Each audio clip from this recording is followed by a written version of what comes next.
Lieutenant Jennifer Russell. It's Jennifer, Russell, Russell. So can you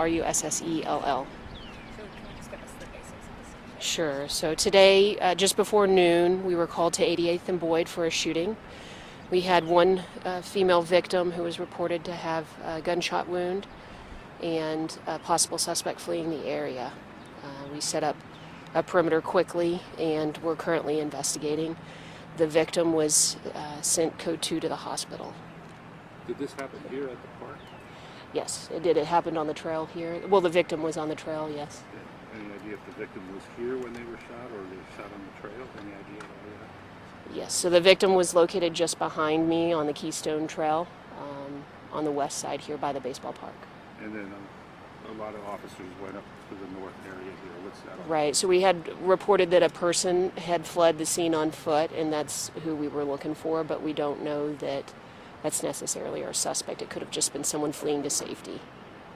Did you get a description of the suspect at all from anybody? Not, I wouldn't say so. I have a description of the party that was fleeing, but again, I think they were fleeing to safety.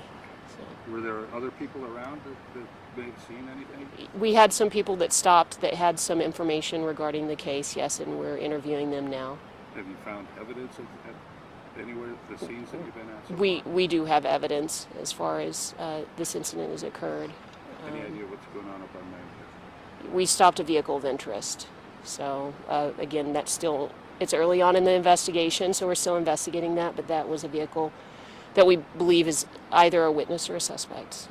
Any danger to the public? No, not that I believe. It's really too early to say so on this case. But no suspect in custody. We don't have a suspect in custody that we're aware of, no. Anything unusual about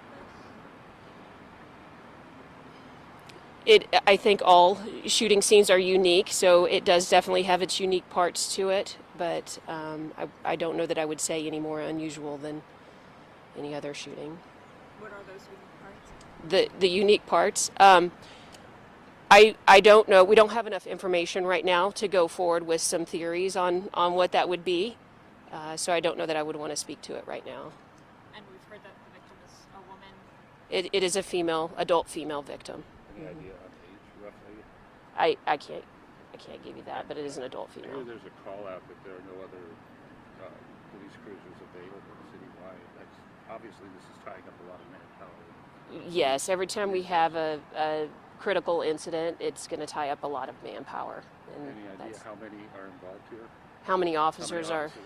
total? Is I couldn't tell you, but several, yes. We have several. Anytime we have to set up a perimeter of a large area, we have a search team. We have dedicated, K-9 officers that come to assist. Able One, all those different resources we use on any critical incident. That is common for us. I saw La Vista K-9 here too. Was that an assist?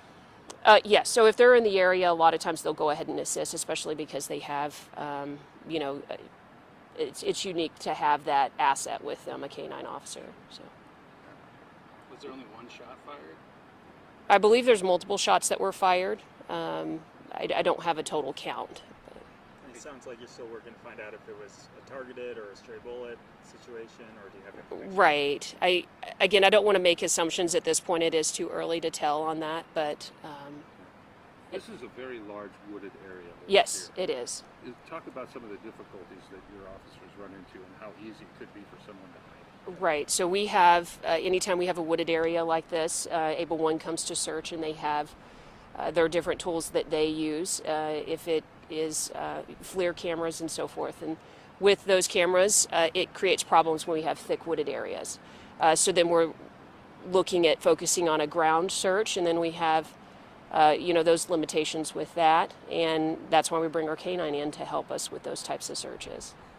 So in this particular area, we're dealing with a creek through a wooded area, so the terrain is rough to go through, and so it creates some obstacles for us. Searching any homes in the area? Not right now.